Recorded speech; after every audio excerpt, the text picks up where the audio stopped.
The thing with social to keep in mind is it's all trial and error. So how many businesses here have Facebook for business?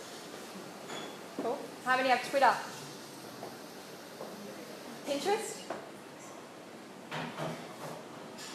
LinkedIn? Google Plus? Anything else? YouTube. Perfect. YouTube? Cool. Anything else? Okay.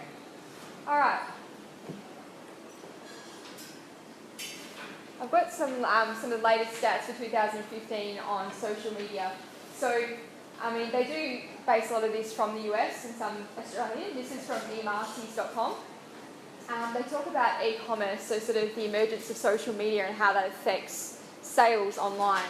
So there's things like, well, they call it S-commerce now, which is social media commerce. Some people have called F-commerce, which is Facebook commerce, and you're buying through Facebook.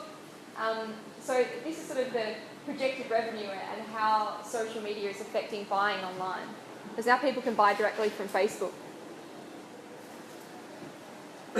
We also talk about, even if you're not an e-commerce business where you're selling anything online, but sort of generating relationships or even gaining members or anything like that through social media.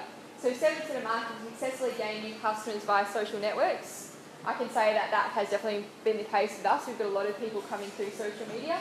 55% of consumers share purchases on social networks. Not just purchases, they will share information about your business, so the service that they've received, how they experienced your business on social media. 74% of consumers rely on social media to guide purchase decisions. So it's a big part of how they decide what company to partner with, what they think of your brand, your branding, and whether they want to deal with you or not.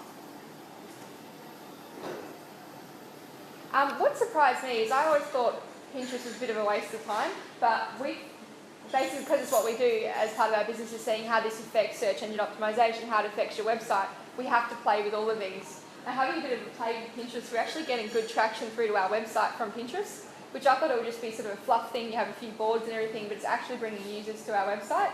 And they have these stats about how Pinterest helps with e-commerce businesses, but it can also help, for example, in the property game, Selling Houses Australia, they have a lot of things that are repinned by different brands. So it does work in a lot of different industries with Pinterest, not just those that have products. The other thing that we saw that really changed was people advertising on social media. We get asked this all the time, should I do an ad on Facebook? It really depends on what you're trying to achieve, and it depends on your ad whether it will be successful. So to give you an example, we trialled an ad. We had to play with a few different ads. We did an ad for this seminar, so we got some people here that we've never met before, which was really good. We did an ad that had a picture of a rotten apple and a healthy apple, and it said, don't let your web marketing rot. And we got a lot of click-throughs from that. So if you do something smart and effective, then it can work.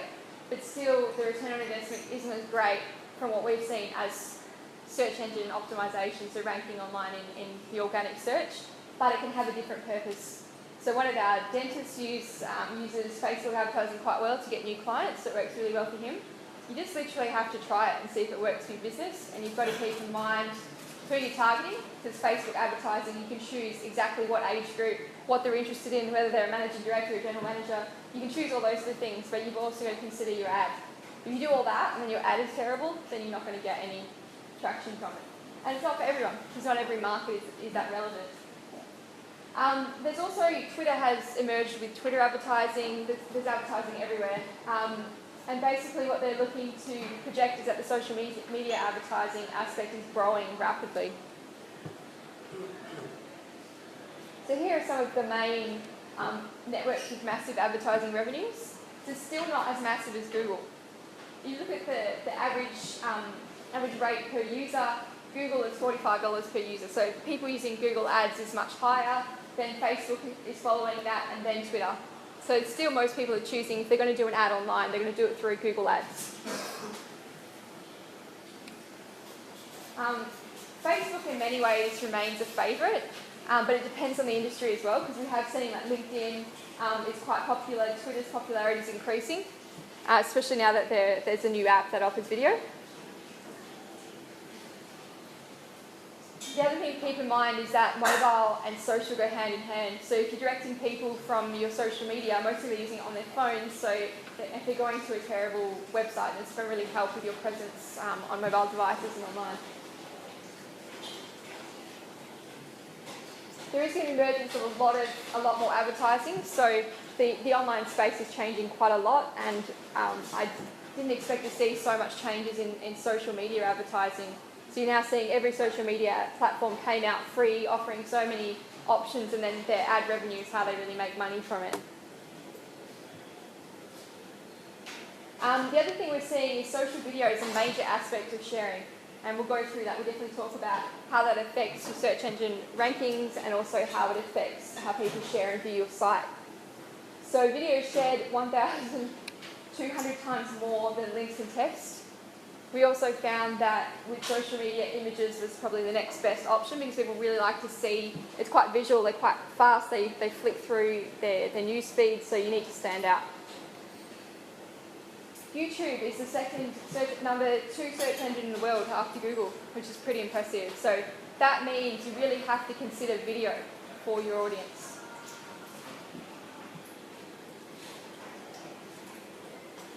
So some of the latest stats in terms of the social networks that have the most active users per month. Obviously Facebook, still quite up there. YouTube has moved up there, it used to be Twitter. WordPress are people doing their own blogging. Tumblr as well as a blogging site. So we've actually created our own Tumblr blog, which I'll talk about later. Instagram, LinkedIn, Blogspot, there you go, there's Twitter. TripAdvisor's actually moved up there. Tinder's made an appearance, which is quite interesting.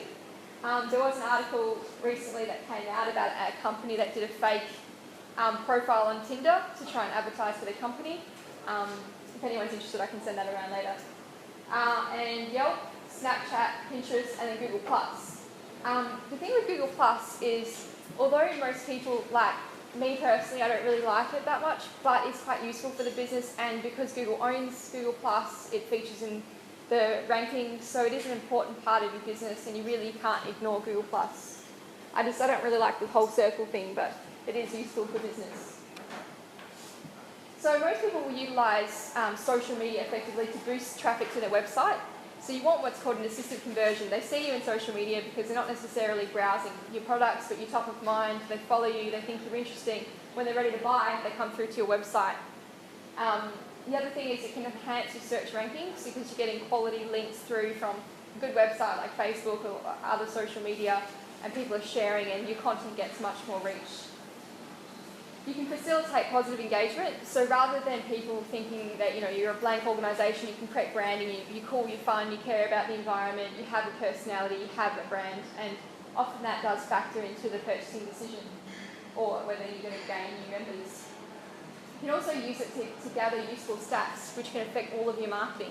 You can measure things much easily through a lot of these social media platforms and see how people are engaging, what they're talking about, how they're talking about you and your industry, and that can help you with all of your other marketing.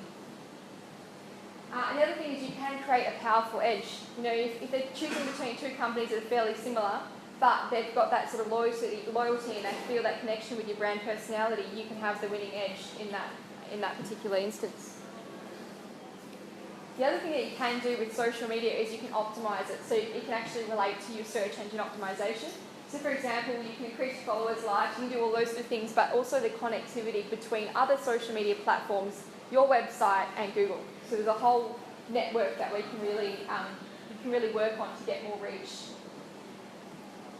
A lot of people do social media but don't do it well. So they'll start up a Facebook page but they haven't properly put the URL, they haven't got a dedicated name, they haven't got proper images, they haven't put in the right content, business opening hours, all those sort of things which will affect it'll affect your social media presence. So there's certain tips and things we'll go through where you can optimise how you appear in social media and get the best results. So I'm going to give you some examples of people that have gone a bit viral or done really well from social media. Common misconception is that it won't work for business to business, but it can do, and I've seen some examples of where it's worked for business to business, but typically the most prevalent examples are where it's worked for business to consumer sort of engagement and getting, I guess, purchase. So this is an example, actually a friend of mine in Sydney.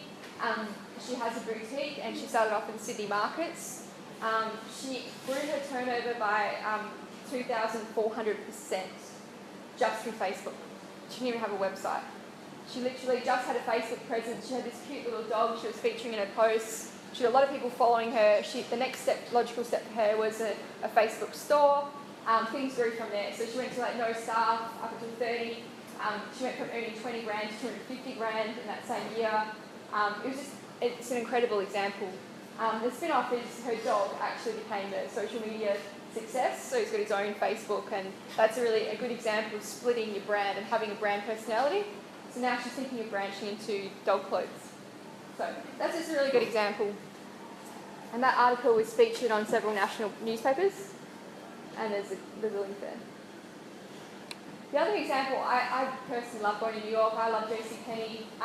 They're pretty smart with how they do their social. This, I thought, was a risky tactic. They basically put out some tweets. As you can see, there's a lot of typos, and people were speculating that someone was drunk and had gone onto the JCPenney Twitter or hacked it and had put all these posts out. But basically, they did this on purpose to get attention, and it worked. So they basically put out all these tweets that sound like they were drunk or didn't know what they were doing, but it worked really well for them. Now, the smart marketers, so people like yourselves, if you want to jump on that sort of bandwagon and do something smart when a big company does this is how you do it. So smart marketers responded. So Kia responded and said, "Hey JCPenney, do you need a designated driver?" Which was really smart. Then Coors Light, we know football goes great with Coors Light, but please tweet responsibly. And then you've got Doritos, slow down at JCPenney, have some Doritos. So it's just a really clever way of jumping on a bandwagon. And I'll show you another example where if you use hashtags and you basically use your app to a particular brand, you can create more reach. So this is the example I want to talk about in terms of getting better reach. So you've got two big brands. You've got Oreo and you've got Kit Kat. If you have a look at Kit Kat's tweets, they got 28,000 retweets and 14,750 favourites.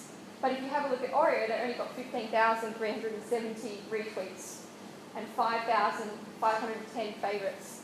The difference is hashtags. So Kit Kat, they jumped on the bandwagon with the iPhone 6, when they had that whole debate about it bending. They did the hashtag iPhone 6 Plus and Bendgate, and they got so much more reach for their tweet. Whereas Oreo just did a basic tweet. Even though it was really cool, smart, it didn't get as much reach as if they'd used a hashtag.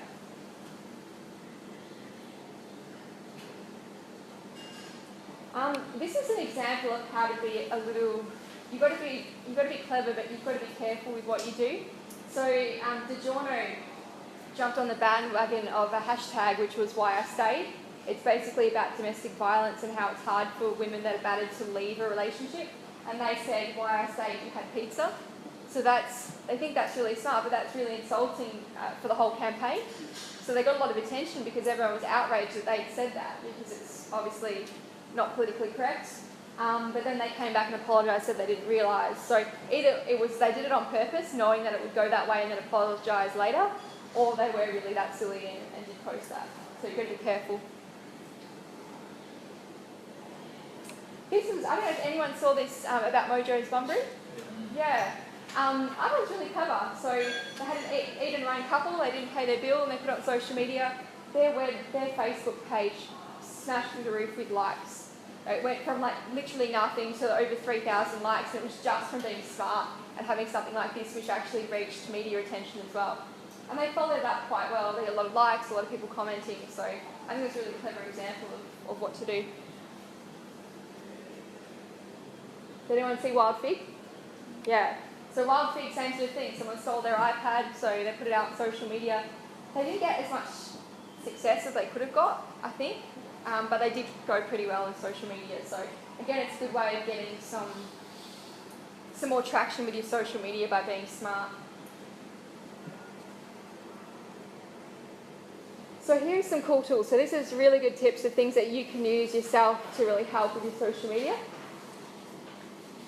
So we've mentioned Google Alerts, but here's a couple of other sites. You have the new packs to go back to, but you can also do pin alerts. So when anyone pins anything from your website, you can see it, and it's probably good to go in there and comment. Pop URLs, so the latest trends from the web, so it's a really good website to visit. This one here is basically the latest headlines from the best blogs, so another good one to keep up with. Viral video chart is good to see what is trending with YouTube, especially if you're trying to do something similar and try and jump on the bandwagon. And then there's different ones for different purposes, so Instagram's another one. And there's a few more. So basically, if you go into your Facebook account, on the right-hand side, it will often have trending, and it will have a couple of ideas of what's trending. So if you do your Facebook posts and maybe mention those or do something related, it can help. And these are all basically trending sort of sites that can help you with your social media. Trending on YouTube. There's also a hashtag or tag board, so you can find out what the trending hashtag is. So in the example with KitKat, the hashtag was Bengate. So if you use the right hashtag, when people search for it, hashtags like search, it's going to help your post be found. Any questions before I go into tips? Yeah, sorry. Yeah, sure, Wayne. A lot of the figures you had about social media, I would imagine would be very retail-oriented, business to consumer, in terms of how popular those are. How would they change in terms of business to business, in terms of percentage of how effective they are? It's a good question, but literally everyone's considered business consumer, because even if they own a business, they're using Facebook from a personal account. You're not really measuring sort of fan pages on Facebook following you, it's just people with accounts using it. So, Facebook does sometimes release stats, and it's very hard. I know with Twitter, when they were getting the stats for that particular site, they had to guess, because Twitter wouldn't actually give away how many users were in Australia. So, if your clients tend to be government agencies or councils, you wouldn't really be using Facebook to advertise them, obviously, would you? Or would you? Well, actually, I've seen it work quite well. I mean, Western Power, this company I have affiliation with Western Power. I've seen that they have a really good Facebook page, and they engage with their users, so they have updates of how their workers have more of a personal story. So you can use it on different levels. With government, how I've seen it used, Shire of Denmark, some of our clients, they put out alerts to their users through social media. They put out stories about what's happening in their area, events, those sort of things. With business to business, I've seen people put out articles on how to buy property, health tips, those sort of things. So I have seen it work business to business. I mean, we use it ourselves, and we base all the tips that we talked about today, all the awesome links we find, we put out on our Facebook. So there is ways of connecting with people. It doesn't matter if it's business to consumer or business to business. Depends on the industry. Some are a little drier than others, but you've got to make it fun. You've got to make it engaging so people actually do want to follow you. And we'll go through some of the tips for business for Facebook and for different mediums. So regarding the tips for social media, you've got to know your purpose. So is your purpose to be the coolest company there is, or is it to show that you're serious, that you know what you're doing? Is it to show experience? Is it to show that you care? Know what you're trying to get across. Have a crisis management plan in place. If you do get a troll, which we'll go through later, if someone who likes to put negative things out and complain and all that sort of thing, you need to know what you're going to do. And you need to have someone monitoring your social media. You need to react quickly. So like with that Super Bowl JCPenney example, those companies that acted quickly, jumped on it, they got a lot of traction from that. The same thing goes if someone says something negative on your Facebook page, you need to jump in quickly, because you're going to have 10 other people compiling on that negativity. Unless you put a good response there, then everything from there might change. Understand the consequences. So with that domestic violence tweet, you need to understand what is the consequence if you get it wrong and you put something out there that's really negative. There was an example recently of some judges from, I think it was Idol or X Factor in New Zealand, really went out and criticised some of the contestants, and everyone went on social media and just basically blacklisted them really badly. So you've got to be careful what happens there. With management as well, I don't know how many businesses I've spoken to who put their intern or their daughter on the social media, but they don't understand how the business works. So it needs to be a combination of someone that understands how the business works and understands how social media works, otherwise you don't have them both working hand in hand. And you've got to make it light, fun and informative, and we'll go through some tips for that. Sometimes we say to our clients, do it well or not at all. So if you just got a Facebook page, you never update it. The only time you ever update it is to chuck on sales stuff like buy from us now, big special, blah, blah. It's not going to work very well for your audience. It doesn't show that you really care about what they want, and it's just spamming. So you've got to consider that. You want to leverage your social channels. So when I go through the actual social media channels, I'll tell you which ones are more time intensive and which ones you can just do, I guess, a little bit quickly if you don't have the time to manage it. You want to acknowledge engagement. So if someone does bother to comment on your page, you want to really acknowledge that and make them feel welcome, because then you're going to encourage more contact from them. You want to get support as well. You want your whole company on social media, because in effect they're reporters out in the scene. They can see anything that's related to your industry. They might see a cool article, they might take a picture of an event or whatever and can send it through to you to put in your social media. So it just increases your company's spread. Where you want to start is you want to have short, relevant articles. Eventually you want, really in future, you want original content. If you're just going to be reposting everyone else's stuff, it gets a bit dry. And you want to be timely and active. So you want to post regularly for certain ones, and I'll go through which ones you need to post really regularly. And then you want to respond within 24 hours. So it does take a bit of management. Or you can have the Google alert set up like we said as well. So the content suggestions is you want to have any new developments to your company, but you don't want to always be saying the same thing. Oh, we've got this new product, we've got this new product, we've got this new product. You want to have like, this is a change in our industry, this is something interesting we came across. One thing I found interesting, and I'm sorry to embarrass you, Dion, but you do containers and shipping, and I thought, well, how could you make that fun on Facebook? Like, such a boring thing. But he posts an example of containers that have been used for a nightclub, for a shopping centre, like really cool stuff. And I actually found myself liking it. I thought, wow, that's really interesting. They did something different and made containers something fun. So I think that's a really good example of how you can make something that might be considered boring more fun and more engaging. You also want to tailor your message to different audiences and channels. So like you said, if you do have if you've got different audiences, maybe you consider different sort of branding. Like if you've got business-to-business audience, they don't want to hear the same stuff as the residential audience. So you've got to consider whether you put a bit of both or you have separate channels.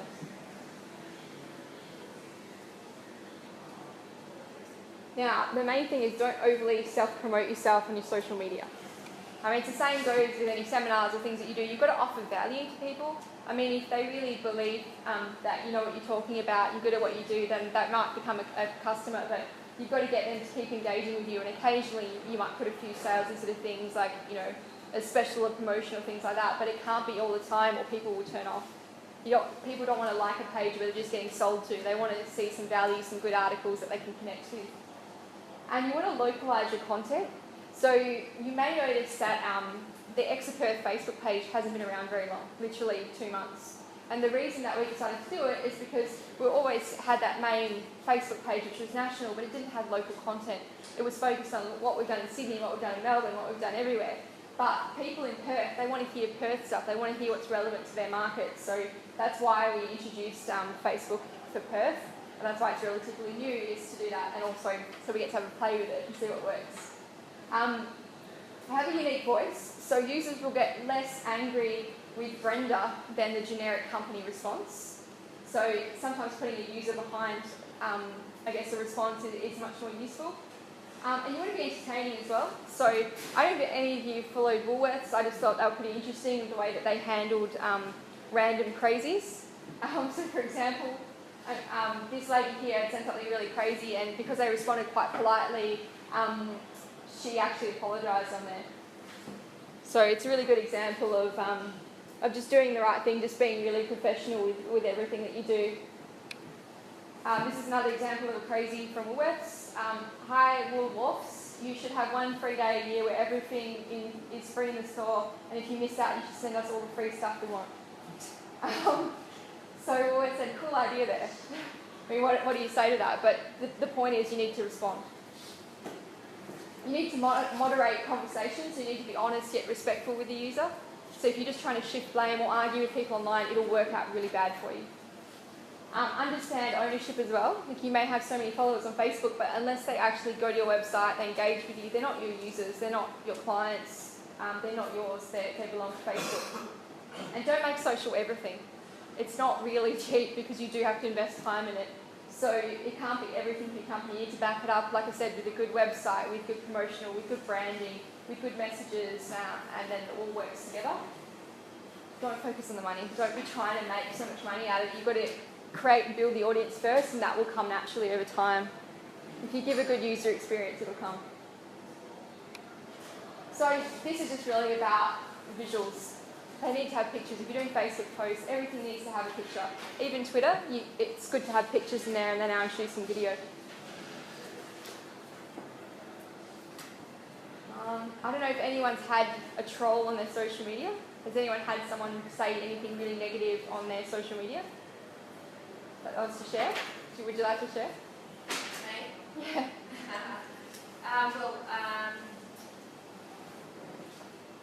I took a display photo of a brand and it was upside down, and someone really negatively said, you don't even know this product, why you're promoting it, and I just totally turned it around and just said, hey, thanks very much, we're all human, we all make mistakes, and then made it, because I posted on so many other groups as well, I actually made a point of saying, hey, spot the fault. Yeah, that's a good way of handling it. So, kind of promoted it that way and took on board what she was saying, but also responsibility for it as well, and totally turned it around to a positive. That's really good. Yeah, it's really important to add a bit of humour, but yeah, you've got to know when to be serious and you've got to know when to take responsibility, so that's really good. Cool. So how do you spot a troll? So a troll is one of those people that will just randomly argue with you for no apparent reason on Twitter. We had one a couple of weeks ago. There was some guy called Watching WA, and he wrote on our website, if you're the biggest digital agency in Australia, why do you only have 500 Twitter followers? And so we responded, we said, oh, that's a really good point. We're the Perth division, like we had some sort of response, and he just kept arguing, like just even if you said something nice, he would just argue. So what we did in the end is just basically keep it professional, keep it calm, and then he went away at the end of it. So you just got to know how to respond properly. If you inflame them, you say, well, you've only got 20 followers, which is what he had, then it just inflames the situation. So these are just some of the things that you can expect from the internet. Once you put yourself out there, you will get people doing this. If you don't put yourself out on social media, they'll do it anyway. So they'll find a forum where they can, complain about your company anyway. So this is the anatomy of a troll. Sarcasm and bitter irony, extra sharp rollers for crushing community managers' spirit, lol sounds from here, large hairy stamping feet, hashtags on your promotions. Yeah, so that's basically the anatomy of a troll. Sometimes it's better just not to respond. It depends on the scenario. So we move on to the specifics. Has anyone got any questions before we go into the specific social media? Okay. So Facebook, like I said, we've recently introduced our Facebook. So really hope that you like this because you'll get updates. Anytime we get a new article on Google or anything that's changed at social level, we post it straight on there. We have our characters, Dr. Exa, on the left there. So Dr. Exa puts little updates about SEO, algorithms. The question that was asked before was that how do I keep up to date with all this stuff? Well, we do it, so we put it on here. So this might be one way that you can keep up to date with it. We also have our national page as well. I put a post down here because I wanted to show you when you have your Facebook page, you can actually see how much reach each of your posts gets. One of the posts that had a lot of reach for us was the lady that's performing after this at 1:30 out there, Sydney Carter. We posted her original audition, and because it was, we had included her name and everything, we reached over 3,515 people. We only have 170 likes at that time on our Facebook page. So that's an example of, it doesn't matter how many likes you have, if you do something well in social media, you can get incredible reach. So in terms of Facebook, some of the things you need to keep in mind is you need to complete your About Us section. I don't know how many I've gone to don't have the business opening hours, don't have any information about the company. So the one thing you want to do is check that you've got a link to your website, you've got all the contact details, you've got your address in there, your phone numbers, all those things are optimised. And focus on keywords as well. So it's just an example which you may not be able to see, but you can always go to our Facebook page and see that example there. Okay, the other thing, you want to consider your image. You want a really eye-catching image. Generally for company fan pages, you want to have your logo there. In this case, we wanted something a little bit different. We wanted it to be a little bit more eye-catching, so that's why we've got Dr. Exa as our Facebook profile picture. And then you want a good cover shot as well. So for ours, we just did a tree with X. So just trying to play around with different options. We're basically at the moment in the experimental phase with this because it's completely different to the Melbourne and Sydney market. So how Perth works is really different. So you just got to try a few things and then see what reach you get on it. The other thing you want to do is secure a vanity URL. So where ours is facebook.com/exaperth. You want to secure that, and I think you can get that after a certain amount of likes. The other thing you want to do is you can share links to your page. So there's a lot of Facebook plugins that are free. You want to make the most of Facebook apps. You want to encourage check-ins and give incentives for check-ins because it helps your brand reach more people. So just a few examples there. The other thing you want to do is you want to consider your community and sort of how Facebook should work and what sort of guidelines you should give to your users in using your Facebook page. And to get the most from your news feeds in Facebook, you want to have the right content for the right people and at the right time. So you actually go into Facebook metrics and you can see when you've made posts, when was the best time? You know, when did you get the most reach? For us personally, I found it was generally between 12 and 1 when people are on lunch checking their phones, and from 5 until 8 p.m. at night. That's what we found was the best reach. Now, in terms of Facebook for business, more focused on business to business. The frequency, you want to update every day but space out the posts. So you don't want to have post after post after post, you want to space it out. You want to respond to all comments, good or bad, very quickly. You want to optimise, you can use trending hashtags in Facebook as well. At the moment, you can actually connect Facebook to Twitter, so anything you put on Facebook will automatically post on Twitter, so then the hashtags will be even more relevant then. You want to consider the 80-20 rule. Entertain and inform first, and sell second. Don't be that guy. Don't be the person that asks other pages for likes and just sounds really desperate out in the sphere. If you've got good content and everything, you should be able to generate likes, and you can do a bit of advertising for that initially. When you're talking about your brand on Facebook, talk about yourself in first person plural. So we are, we think, those sort of things. And you want to engage with your fans, so you want to mix up of content. You don't want to have too much fun. I mean, we do some memes and animal stuff because a few of us have pets, but you want to keep it serious as well, otherwise people think that you're not a serious and professional organisation. And don't be an attention seeker, so only ask for a status like if you were actually doing a poll, because it can look bad, especially if no one likes you. And I mentioned connecting to Twitter, so you can connect to Twitter and Instagram through your Facebook account. And you want to have mixed media. So we've been experimenting with vines. There was a trend recently about scare vines where someone walks into a room, you scare them and you've got them on film. We did one of those and that actually worked quite well. So you just try different media and just see how it works for you.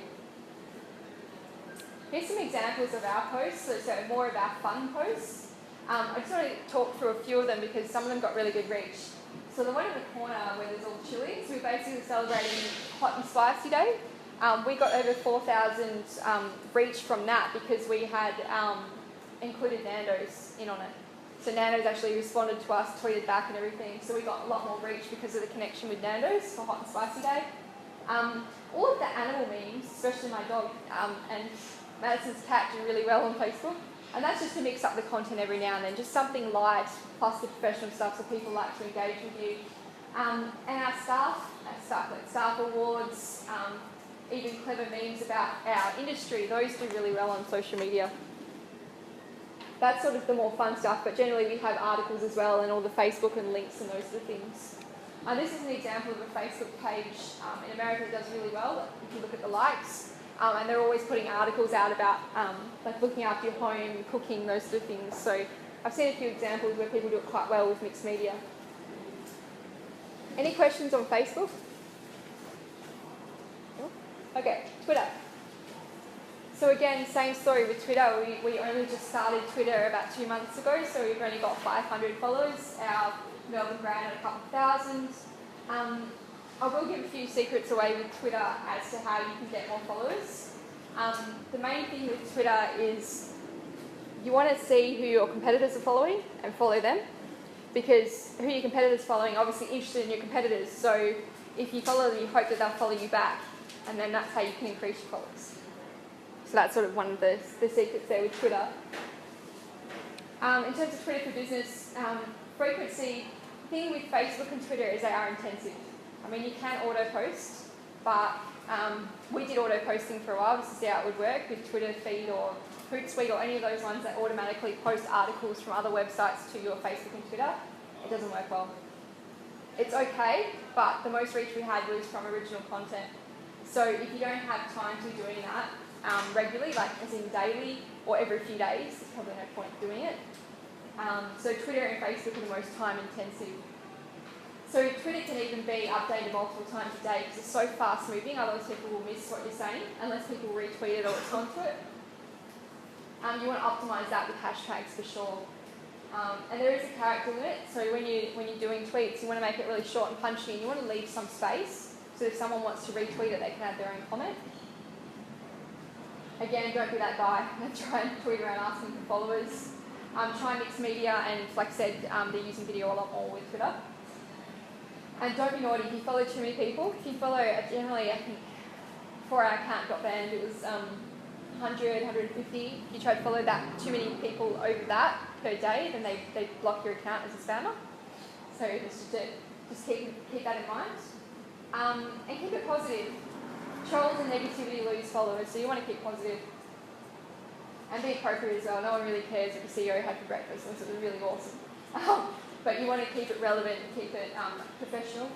And use a proper image. So generally with Twitter, definitely suggest having your logo, because that's so easily recognisable as that key shot, and then having something fun in the background. Now, the things to keep in mind is this actually relates a lot with Google. So recently there was an article that was put out talking about the relationship between Google and Twitter, and now some tweets are starting to show up in Google search. So again, that's relevant to how your website and your rankings can be affected by social media like Twitter. So this is interesting. So basically, in summary, Twitter can affect your rankings in Google, the way you show up. Any questions on Twitter? Okay, so Google Plus. If nothing else, if you do nothing else social media-wise, do this. Google Plus is not that difficult. Set it up, set up your company page, put all your information in there. You need that there for your location. It kind of replaced the Google Places before. So you need to keep this up to date. That is where people will write reviews. And if you have reviews, as Mark was mentioning earlier in the search engine optimization, you'll have stars next to you when you come up in the search. So it'll be another way of differentiating your company from every other company that comes up on page 1 of Google, is by you having stars and standing out. So the way that you get stars is a certain amount of reviews. I can't remember how many it is. 5. So if you get 5 reviews in Google Plus, then you start to show the stars when people search in Google. So this is just an example of ours. And again, we have to do a separate one for each city that we have an office. This is, in answering question 1, is probably the most relevant for business to business. This and LinkedIn. Facebook can be, but it depends on your market and what you're putting out. But if nothing else, Google Plus, LinkedIn are so relevant for business to business. The frequency with Google Plus as well, it doesn't have to be every day. I mean, it would be good if you're getting more circles, you're interacting in that, but it can be left. I just don't recommend leaving it too long. By at least putting a few things on there and connecting a bit. Because how it works is you've obviously got circles, and you can put people in circles or groups. So you might have customers, stakeholders, government, whatever, in your circles. The other thing people don't know about Google Plus is you can actually, there's like things like hashtags is kind of different with Google Plus. You've got like a plus sign, you've got an HT to give people credit. Like there's all these little tools that you can use when you're reposting things in Google Plus. I don't have time to go into it, but it's something you can look into. Hashtags are appropriate too. You want to circle others. You want people to be in your circles. If you don't know what I'm talking about, just have a play with it when you have some time. You want to join communities as well with similar interests, so you can all share information. And you want to do mixed media as well. So like I said, you want to have images, videos, text, those sort of things. And do keep in mind that, as Mark was mentioning, you can use Google Hangouts, which is connected. So Google Hangouts is like Skype. You can open a video that you can talk to people. You can do posts through. And use the +1 button to like or favourite posts. So it's slightly different to Facebook and Twitter. The thing with this as well is this is the only platform which allows you to properly format messages. So it's probably good to do it. If it allows you to format it, you can bold things, just make it a little bit more attractive to the user, whereas other things like Facebook and that, you can't format, you can't bold, you can't make paragraphs or do different things with your posts. So Google and Google+. Well, obviously Google and Google+ are related very strongly. Reviews here increase your credibility. It gives you more exposure. It will help, I guess, with your rankings as well. It differentiates your organisation from others. And often when you search, that's what comes up is those reviews. And it's just another way of people engaging with your company. Just a word of warning though, because we have seen people do it, and some of our clients. Google's really smart. So if you get all your staff to log on and write a review for your company, it will determine that they're fake reviews. So it looks at IP address, looks at time of day, it looks at what's said in them. There's a lot of things that it uses to gauge whether reviews are accurate. And also, if you are going to encourage your customers to review you through Google+, we actually do have a template that you can use. But generally, you want to ask them to do it at different times of day, so you don't want to be getting them all to do it at the same time of day or anything like that.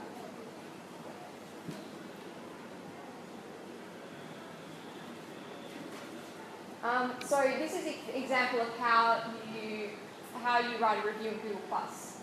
So I'd love you guys to write a review in Google+, if you'd like.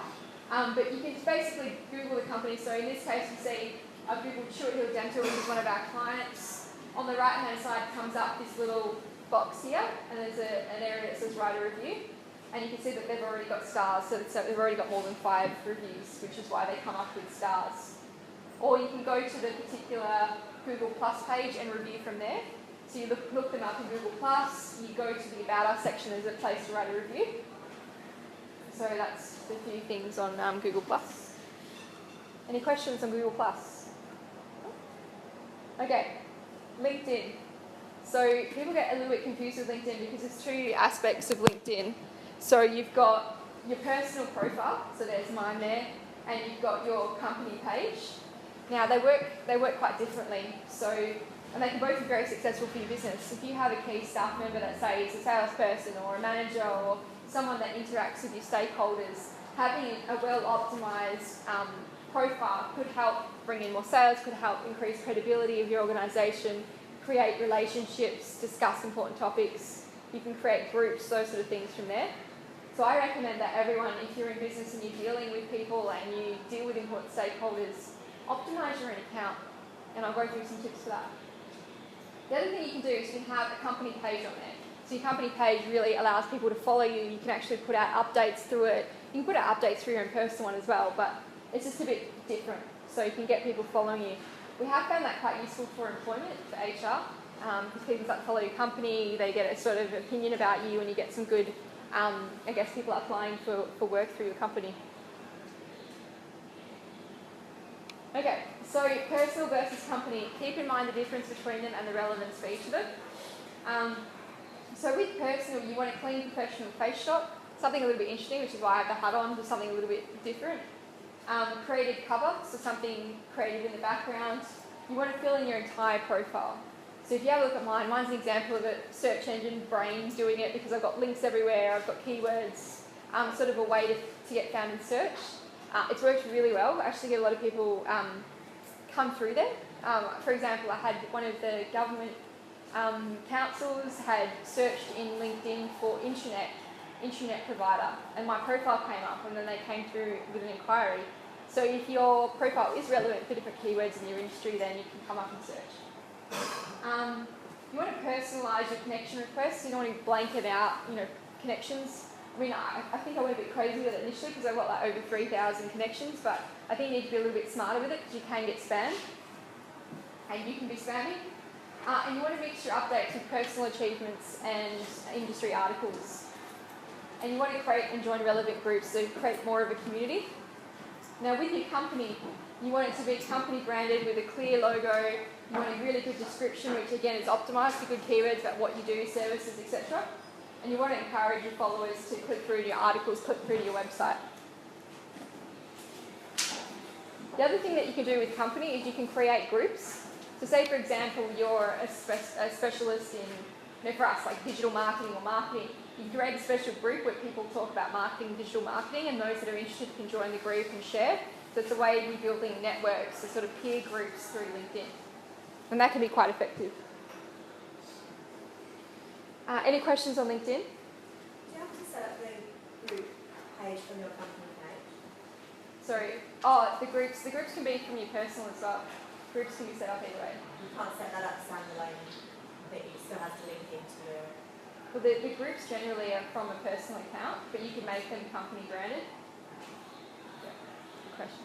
Any other questions on LinkedIn? Okay, Pinterest. As I mentioned, we're having a bit of a play with this. We're now at 800 followers on Pinterest.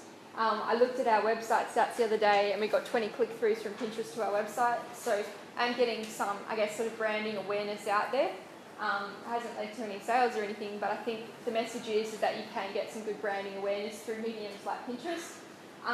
In terms of time intensivity, it's not that hard. I mean, you can, I guess, put a few boards up and pin a few things and maybe look at it weekly. It wouldn't be a daily thing, but you'd have to decide whether it was worthwhile for your organisation. I mean, for us, we had a few boards, like we've got technology, funnies, like different things where people can connect with us. We imagine one day we want an office like the Google office in the internship, free food and slides and everything. So we've got like a future office sort of folder, and look, these work quite well. So people are engaging with them. So with Pinterest, like I said, you can do it weekly. You can pin directly from the source and give them credibility. So if someone has basically repinned something from another organisation, which repinned from another one, which repinned from another one, it's not as good. But if you go directly to the source and you engage a bit better, it's better for your Pinterest. The whole thing with Pinterest is basically a big board where you post photos of things you like. And you can create your own boards and people can ask you to join their board. It's just a way of you sharing pictures, basically. But those pictures obviously come from somewhere, and if people really like it, they can click back to your website, which is what's happened with us. So it's a bit of an idea. You may even create it just for your staff. You might have a Pinterest for, say, a government communication where you have like sort of events that happen and the photos from those events or whatever, where people can post interesting information. Instagram. Again, Instagram can be time intensive, so probably, and not always best for business to business, but we had to play with it to see what sort of results it would get in our sort of industry. It's a good way for our staff to, I guess, put fun things out there, like fun memes and our extra banana and some of our animals. The main thing with Instagram is just photo sharing. And again, all of these can be linked to different social media. So you can have your Instagram photos that you take of, say, a company event. They can go straight to your Facebook page, so everything can be connected. So with Instagram, it's really daily or weekly, so it's probably not recommended for everyone unless they've got time to do it. Opportunity knocks, just because you don't sell products doesn't mean you don't have something special to offer on Instagram. So, I mean, you may be showing, for example, one of our clients is beautiful flooring. They may show examples of a multi-million-dollar view from one of the houses they've just ordered flooring in. So there's just ways of connecting with a different audience. But you want to keep it fun and unique. You want to create branding and style. You may have some pictures of your staff and then you want to balance it between pictures of work that you've done or whatever. And you want to learn from the best and hashtag like crazy. Any questions on Instagram? Basically, there's so many social media platforms out there, you just got to figure out what you're trying to achieve and just choose the best one for it. So, I mean, for us, we tried out Tumblr simply because it's similar to a blog site but slightly different, and it was a good way to trial out Dr. X as a separate brand personality. So if you're ever experimenting with something, you could try it out in a different social media platform than the mainstream. So with Tumblr, it's like the anti-blog. So what it does is it's much easier for you to create a big audience, and you can put out articles. Like if you go to Tumblr and you check out our Dr. X page, there's like a tab for social media where we put social media, like all the JCPenney stuff I had there, it's all on that blog. Like it's just a way of posting information in a slightly different way. And the reason we're playing with so many of them is just to experiment because it's different for every client, it's different for every industry. So you just got to keep playing with it to work out what works for you. And there's lots of tools like Bookmarklet. There's different ways of making it easier to share information and short URLs. They're all things that you can do with these different mediums. So if you ever want to post a like, oh, we love this link, and it's like a really long link, you can Google short URLs and it will shorten it for you, and then you can post that easily. Any questions? And YouTube, this is one of the most important. So again, if you do nothing else, do LinkedIn, do Google+, if you can do YouTube, because everyone loves video, it works really well in search. It works very well for business to business because you can have, obviously, a demonstration of what you do, case studies. It works very well for any platform. So Google and YouTube. So Google owns YouTube. It is a ranking signal. So as Mark mentioned earlier, when people are searching for particular things, it will come up in YouTube. And you can create keywords and target, actually label the videos properly so that they come up in search. And as we mentioned earlier, it's the second biggest search engine. So this is, like, if you want to see an example of a vine, you can go to our Facebook page. We've got some scare vines there. It's just basically a short video that features on your site. So YouTube for business, you can leave that weekly for updates, but it's better to update it regularly if you can. Try and do original content rather than sharing other people's videos. You can do some quick and dirty smartphone videos, and we have seen that it's worked quite well for some businesses. We trialled it out with video testimonials, and it worked well. People actually said it was more believable than the professional shot testimonial, and it came across more natural as well. So you can do that. Or you might want to quickly show them, well, this is what we do in business, or this is a certain method that we do, or this is what not to do.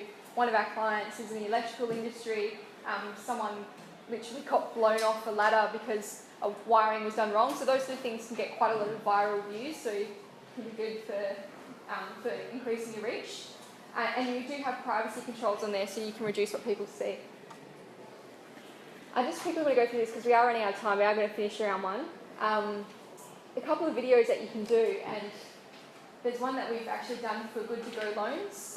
They're based in Sydney, so this is a sort of finance one. It's called an explainer video, where they do these really cool videos with basically drawings and just making it really simple for the user. So you don't have to just go the quick and dirty iPhone one or a professional shot video. You can also do these explainer videos.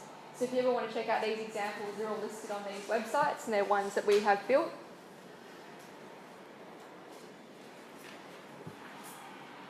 I really want to show you guys this. Has anyone seen Take This Lollipop? Do we have time? I'm going to just put it on. Yeah, I'm going to put the link on. I just want to show you this because you want to keep in mind what you're posting to social media, and you want to keep, you want to make sure that your staff aren't posting anything that could jeopardise your business.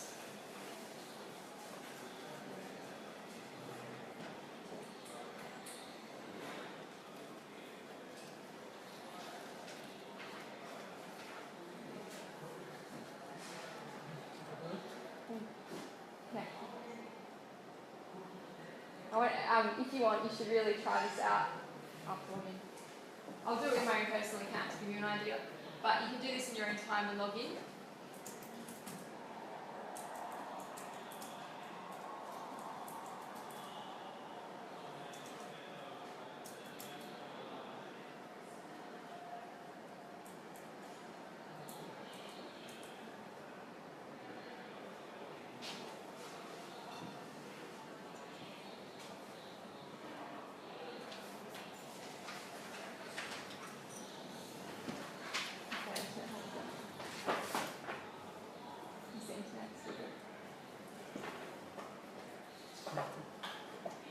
So if you want to try that out, it's a really cool tool. Basically, the reason for me showing you this is that app accesses all my information just as every other app does through Facebook. So anything you're putting on there as a personal user can be accessed. You've already just pulled up all my pictures for that. So yeah, it's a little bit scary what people can access through the web. And it doesn't go away either. So once you've put yourself out there, you put all that information out there, it may come here that Google forget to sort of rule that they're doing in Europe, but yeah, once it's out there, it's out there. Any questions? Cool. All right, well, we're pretty much at the end. So you've got a whole bunch of case studies in there. Feel free to connect with us, like I said, if you want to keep in touch with all the things that we're doing. Thanks for everyone for coming. It was a pleasure to bring the seminar to you.